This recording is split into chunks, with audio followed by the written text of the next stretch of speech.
आज हम बात कर रहे हैं टॉप 5 ऐसी काली ऐतिहासिक घटनाओं की जिनके बारे में बहुत से लोग नहीं जानते हैं।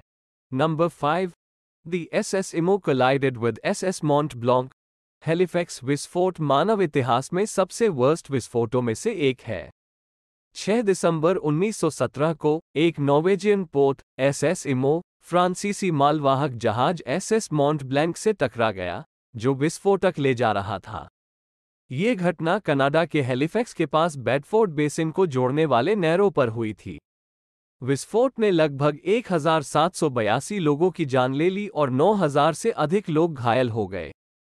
एसएस मोंट ब्लैंक में 2300 टन गीला और सूखा पिगरिक एसिड, 2000 टन टीएनटी, 10 टन गनकॉटन और 2000 टन बेंजोल भरा हुआ था। मोंट ब्लैंक 5 दिसंबर को न्यूयॉर्क से बेडफोर्ड बेसिन में धीमी गति से चलने वाले काफिले में शामिल होने और फिर यूरोप के लिए मूव करने के लिए देर से पहुंचा।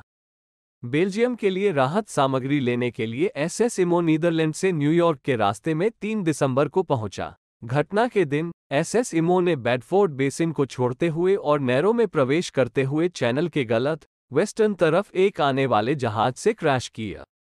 एसएस इमो ने दाहिना कोना लिया जबकि एसएस मोंट ब्लैंक सही लेन पर तैरता रहा।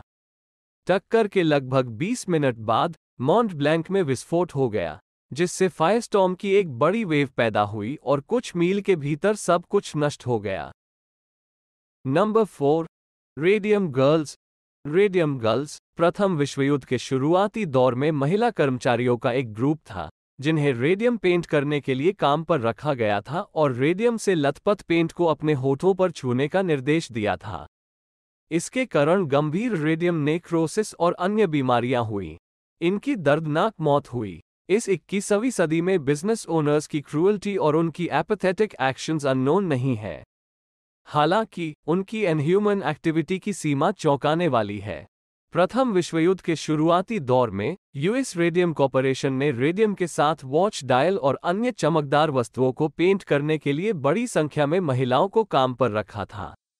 रेडियोधर्मी कॉम्पोनेंट की डेडली नेचर से अनअवेयर महिलाओं ने लार्ज मात्रा में रेडियम का सेवन किया क्योंकि उन्हें अपने होंठ और जीभ से टिप को तेज करने का निर्देश दिया गया था।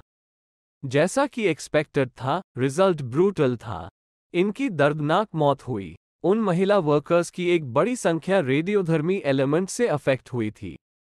सड़ते जबड़े, विकृत ट्यूमर और शरीर के अन्य गंभीर रूप से संक्रमित अंग उनकी मृत्यु का कारण बने। यह अपमानजनक है कि बिना उचित सुरक्षा के वर्कर्स को ऐसा एलिमेंट दिया गया। कंपनी को वेरियस आरोपों के तहत दोषी पाया गया और पीड़ितों के इलाज और अन्य आवश्यक कॉस्ट्स को बेयर करना पड़ा। Number 3, MV Wilhelm Gustloff. 30 जनवरी 1945 को बाल्टिक सागर में एमवी विल्हेल्म गुस्टलॉफ के डूबने से टाइटैनिक के डूबने से होने वाली मौतों की संख्या 6 गुना से अधिक हो गई, जिसमें लगभग 5000 बच्चे शामिल थे।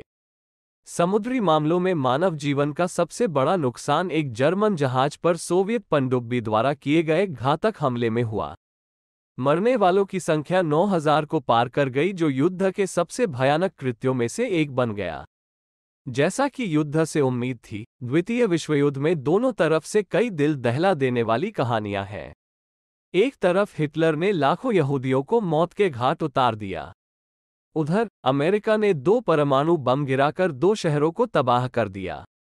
ऐसी ही एक घटना एमवी विल्हेल्म गुस्टॉफ, एक जर्मन सशस्त्र सैन्य परिवहन जहाज थी। ये सोवियत पनडुब्बी S-13 द्वारा डूब गया था, जिसके परिणामस्वरूप समुद्री इतिहास में सबसे ज्यादा मौतें हुईं। एक अनुमान से पता चलता है कि उस दिन 9000 जोड़ लोगों ने अपनी जान गंवाई थी। उनमें से कुछ सीधे टारपीडो हिट से मर गए, जबकि कुछ भगदड़ में मारे गए। बाकी ठंडे बर्फीले समुद्र में डूब गए। Number 2, the unethical Vipeholm experiment. Dental health पर कार्बोहाइड्रेट के प्रभाव को समझने के लिए वाइप होम प्रयोग किया गया था। प्रयोग शुगर इंडस्ट्री द्वारा फंड किया गया था। यह मानसिक रूप से डिसेबल्ड लोगों के डाइट को एक्सट्रीमली स्वीट फूड में बदलकर किया गया था। यद्यपि रिसर्च सफल रहा क्योंकि इसने क्लियर रिजल्ट्स दिखाए कि चीनी की मात्रा 660 टेस्ट सब्जेक्ट्स टीथ में से 50 दांतों को बर्बाद करके दांतों को नुकसान पहुंचाती है। रिसर्च का एक और दिलचस्प पहलू ये था कि इसका परिणाम उन कॉरपोरेशंस के खिलाफ मुकदमों के रूप में हुआ जो इसे फंड कर रहे थे, इसलिए रिसर्च के परिणामों में कई वर्षों की देरी हुई। अध्ययन ने यह भी साबित किया कि बच्चों के लिए सप्ताह में केवल एक बार चॉकलेट खाना अच्छा होता है, बजाय पूरे सप्ताह थोड़ी थोड़ी मात्रा में खाने के लिए। सवाल यही कि क्या मानसिक रूप से अक्षम व्यक्तियों को प्रयोगशाला चूहों के रूप में उपयोग करना नैतिक था? Number 1, Bayer sold thousands of HIV infected blood clotting.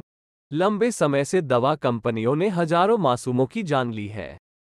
तकनीकी फैक्टर्स या अन्य समस्याओं के कारण सैकड़ों दवाएं रिक्वायर्ड स्टैंडर्ड्स का पालन करने में फेल रही हैं, और फिर भी इसे काफी हद तक अनदेखा किया गया है। ऐसी ही एक कंपनी बायर ने एशिया और लैटिन अमेरिका में blood clotting agents infected with HIV dump करके हजारों लोगों को मार डाला है।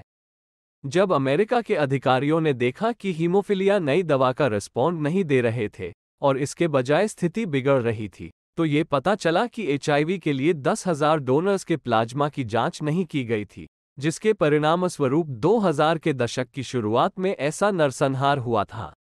मुकदमों के निपटारे के लिए कंपनी को $600 मिलियन का भुगतान करना पड़ा।